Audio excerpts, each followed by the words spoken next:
Olá, sétimo ano! E aí, como é que vocês estão? Espero que estejam todos bem, né? Assistindo a aula de geografia, assistindo todas as aulas, estudando direitinho, fazendo todas as atividades. Isso é muito importante. Então, vamos lá, né? Nós estamos agora no capítulo 10, Território e Sociedade. Vocês podem pegar o livro de vocês aí na página 115. Então, galera, parabéns aí a todos vocês que estão acompanhando todas as aulas de geografia. Estou gostando de ver, né, os comentários, a participação, as atividades que vocês estão respondendo tudo direitinho. Então, parabéns, continue assim, com foco, essa força e essa determinação para conseguir alcançar o sucesso. Vamos lá? Então, território e sociedade. Agora nós vamos falar um pouquinho sobre a região norte. Né? Então, vamos falar aí da região que é a região que é um pouco esquecida no sentido populacional, né? Mas é uma região muito rica, né? Tem muitas espécies de fauna e flora, então tem muita riqueza e é muito importante para todo o mundo. Né? Não é só para a população do Brasil, não é da população do mundo todo. Então vamos lá, né? Então a região norte é formada pelos estados Acre, Amapá, Amazonas, Pará, Rondônia, Roraima e Tocantins. Então a Amazônia, ela abrange também a floresta amazônica. Né? Então, tem aí os limites da região norte e avança vários países da América do Sul.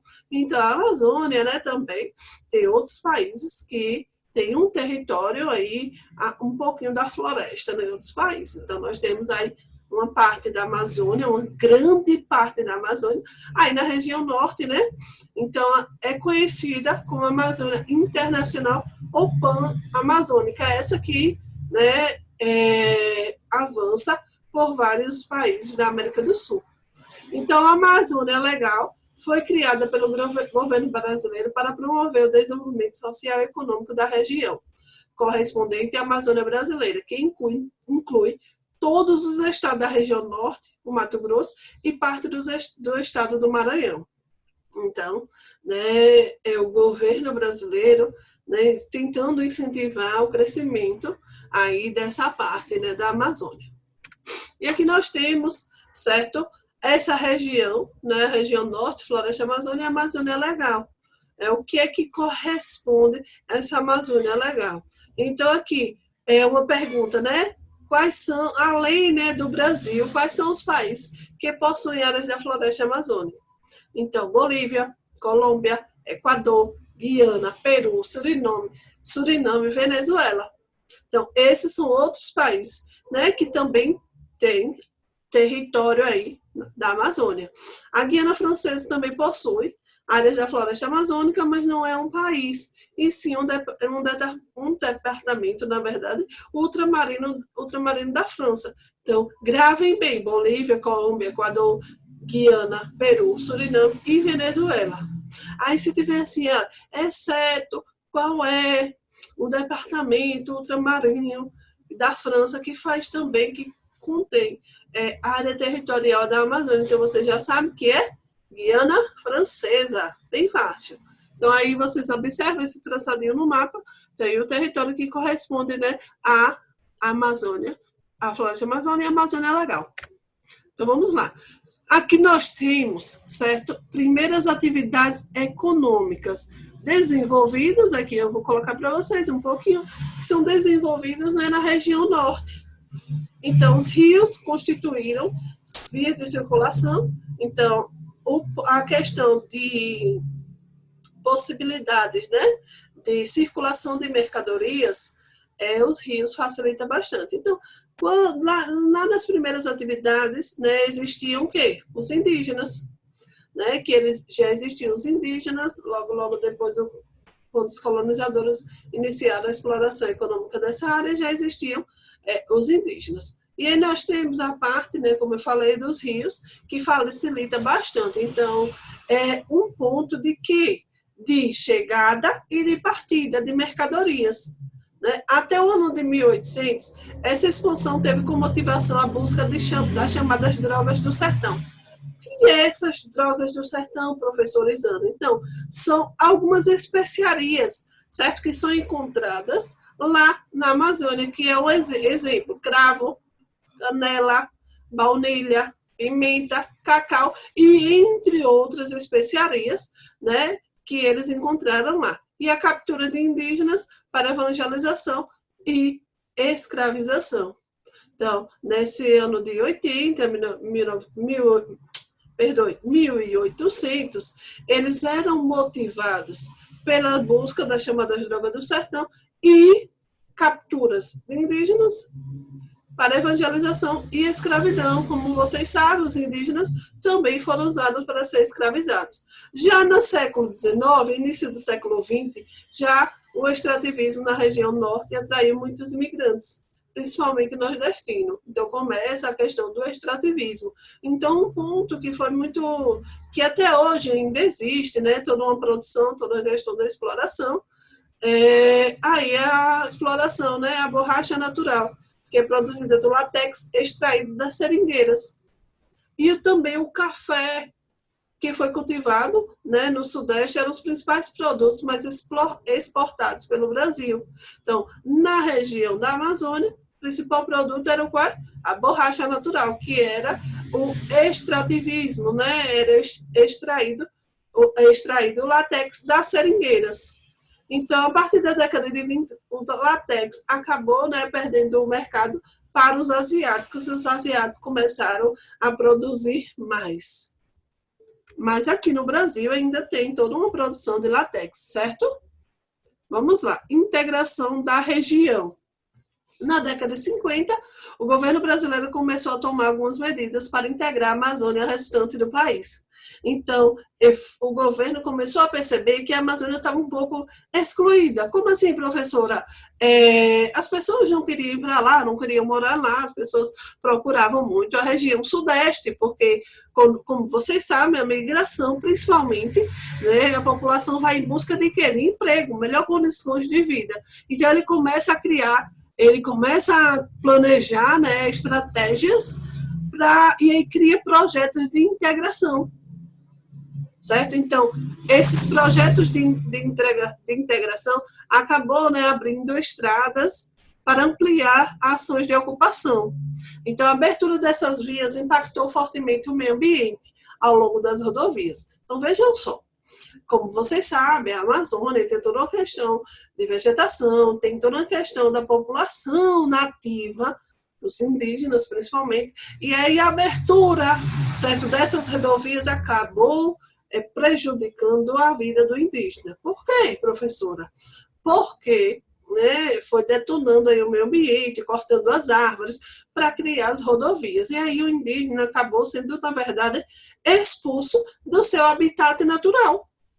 Né? E acabou gerando várias e várias consequências e acabou fazendo o quê? Intensificando a exploração desses recursos naturais. E aí teve vários e vários conflitos indígenas, né? Acabou, na verdade, tendo várias consequências essa intensificação. O governo, pensando em medidas boas, né, para integrar a região norte e as outras regiões, para que a população observasse a região norte também como um centro, um local de geração de empregos, né, crescimento, instalação de indústrias e etc., que gera emprego, gera renda, mas o lado negativo é o quê? É toda essa exploração, né, que aí a população acaba sofrendo várias consequências. Então, ações da ocupação da Amazônia criavam oportunidades para aqueles que não tinham acesso à propriedade da terra, problema que se agravava pela manutenção dos grandes latifúndios no Nordeste e pela concentração de terras voltada para a produção da soja no Sul. E aqui nós temos, olha, essa estratégia de ocupação, iniciada na década de 50, foi intensificada nos governos militares. Assim também se buscava aliviar as tensões que acirravam os conflitos no meio rural, principalmente na região Nordeste e Sul. Aqui vocês observam, é um trecho da pista, né, em Eldorado, que desabou após fortes chuvas, interditando a rodovia por cerca de um mês. Desde a sua inauguração, na década de 70 até 2017, a rodovia, que liga Rio Grande do Sul ao Pará, não havia sido completamente asfaltada. E o governo federal, nesse ano, iniciou prioridade para concluir a obra. Então, vocês observam que tem todo um projeto, tudo no papel, está lindo, maravilhoso, mas na prática acaba, na verdade, as coisas estão acontecendo. Obras e projeto de desenvolvimento. Em 1953, para promover a ocupação da região, o governo federal criou a Superintendência do Plano de Valorização Econômica da Amazônia, mais tarde substituída pela Superintendência para o Desenvolvimento da Amazônia, Sudã. Além da abertura de estrada e do asfaltamento, que já era existente, né? Outras obras de infraestrutura, como hidrelétrica e portos, foram realizadas com o intuito de incentivar e viabilizar a instalação de empresas agropecuárias e indústrias. Então, vejam só, né? O governo começou a perceber, né, ver que era necessário ter toda uma questão de projetos, todo um incentivo, né, para chamar a atenção da população para ir morar lá em busca de trabalho. Aí ele faz toda essa integração, ele incentiva as indústrias a serem instaladas na região norte, ele acaba reduzindo os impostos, né, incentivando bastante para que essas indústrias vão para lá. Por exemplo, lá na região norte, né, tem a indústria da Honda, a fabricação de motos. E aí, né, a indústria, para se instalar lá, ele faz o quê? Uma negociação com o governo. Ele diz assim, olha, eu vou instalar minha indústria aqui, mas você vai me dar o quê de benefício? E aí o governo diz, olha, eu vou fazer o seguinte, vou lhe dar incentivos fiscais. Que são esses incentivos fiscais, professora Isana? Redução ou eliminação de impostos. Por exemplo, ele diz assim, vou reduzir os impostos por 5 anos. E aí, é bom? É ótimo, olha, a indústria já vai ser instalada lá, com redução de impostos. E aí, olha, vai gerar emprego para a população local. E o que vai acontecer? As pessoas de outras regiões vão querer ir morar lá. Olha, lá na região norte está sendo instalada várias indústrias e está gerando muito emprego. Então, eu vou ver com alguém para ir morar lá, então, para eu conseguir esse emprego. Certo? Então, essa ideia dessa integração foi isso que aconteceu. Então, eles começaram a instalar várias indústrias lá para chamar a atenção, né, da população de outras regiões. Por exemplo, as pessoas não saem do Nordeste para ir para o Sudeste, muita gente sai de Itabaianinha para ir morar em São Paulo. Vou morar em São Paulo porque lá eu vou conseguir emprego. É mais fácil para emprego. E aí vão, não é assim? Então, eles criaram essa ideia, né, de instalar, de ocupar a região norte, para que também as pessoas comecem a visualizar a região norte como geração de emprego, certo? Então, vamos lá. Então, aqui nós vamos falando de extrativismo, vegetação, extrativismo vegetal. É uma floresta pluvial na Amazônia, típica de ambientes úmidos, com temperaturas elevadas, que abriga grande variedade de espécies. É uma área de alta biodiversidade que influencia o clima. Nessa floresta existem matas e inundações em mata de terra firme. Como vocês sabem, né, a floresta amazônica é uma floresta muito rica em diversidade de espécies, sejam elas catalogadas ou não. Mas, professor, dizendo o que é isso, catalogadas? Então, que já foram descobertas, né, que já foram testadas para que servem, e aí são registradas. E o que não é catalogado? Porque eles não conseguiram ainda descobrir. Existem vários pesquisadores lá na região, mas ainda não conseguiram descobrir, né? Tem muita vegetação, muitas espécies ainda que não foram, né, descobertas. Um exemplo, né, aquele remedinho que nós tomamos, ela era muito conhecida antigamente, que hoje surgem vários remédios, né? Aquele amador. Anador. O indígena falava que era curador, curador, curador.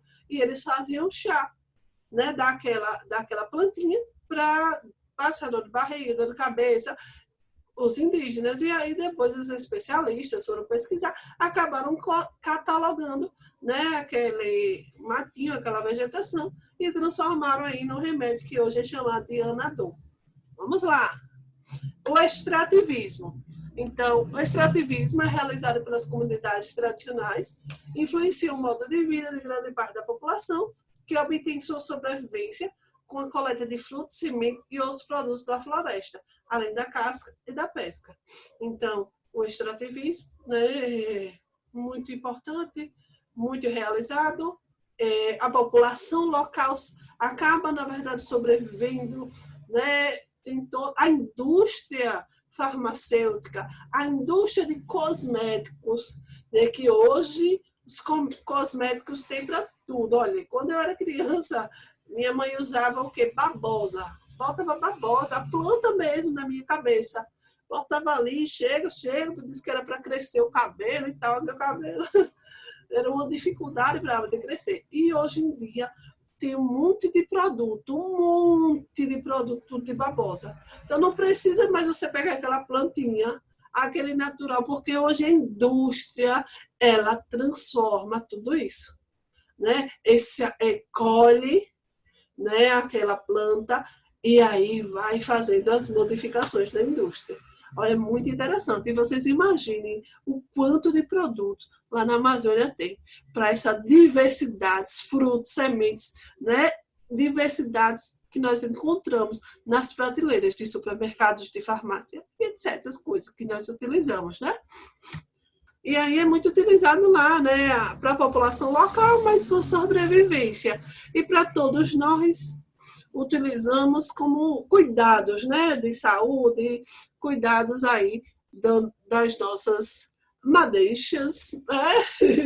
Então vamos lá. Atualmente o extrativismo predatório da madeira pode, para uso comercial, acarreta problemas ambientais, como o desmatamento. Como vocês sabem, também outra forma, né, esse extrativismo da madeira, que é o desmatamento, um problema gravíssimo que compromete bastante a vida animal e vegetal.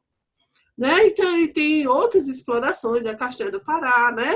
Tem outros produtos que são explorados na floresta. E aqui nós temos também produtos que são de propriedades medicinais, né, que são explorados bastante na floresta. E aí nós ainda temos a biopirataria, que é o que, professora? Então, compreende a apropriação de conhecimentos e atividades de exploração, manipulação e comercialização de recursos biológicos de comunidade de agricultores indígenas por indivíduos ou instituições com o objetivo de obter controle exclusivo desses recursos e saberes. Então, existe toda uma questão. Eu digo que lá na floresta existe toda uma manipulação ilegal, né? Questões aí ilegais que comprometem bastante o meio ambiente. E aqui falando sobre a exploração do látex, né? Como eu já falei, né? Ele foi movido pela exploração do látex. E aqui nós temos a questão, né, do extrativismo, o primeiro ciclo de desenvolvimento econômico na Amazônia, no século XIX, século XX. Então, foi movido pela exploração do látex extraído das seringueiras para a produção de borracha. Essa atividade econômica atraiu fluxo migratório e estimulou o crescimento urbano na região. Então, naquele período, né, começou bastante as pessoas, a migração para a região, né, da Amazônia. Eita, perdoe aí, porque uma alergia brava eu tenho. A produção da borracha por meio do látex chegou a atrair investimentos da indústria automobilística dos Estados Unidos, até entrar em declínio em razão da concorrência com a produção asiática. Então, como vocês já viram, aqui no iniciozinho, né, a exploração do látex foi muito, muito procurada pelo nosso próprio país e por outros países, como vocês observam aí, que o látex foi utilizado também pela indústria automobilística nos Estados Unidos. Mas acabou em declínio por causa da concorrência asiática. Então, nossa aula vai ficando por aqui. Eu espero vocês até a próxima aula. Parabéns, 7º ano. Estou gostando de ver a participação de vocês, viu? Olhe, coloque aí no vídeo o comentário, responda a atividade da descrição do vídeo. Fiquem em casa, fiquem com Deus, se cuidem, viu? E se precisar sair de casa, use máscara, porque o coronavírus não acabou não, viu? O povo está pensando que acabou, mas não acabou não, ainda tem um monte de gente doente, né? E no nosso país os números ainda são altos. Se cuidem. Um forte abraço, fiquem em casa e fiquem com Deus. Tchau, tchau, galerinha!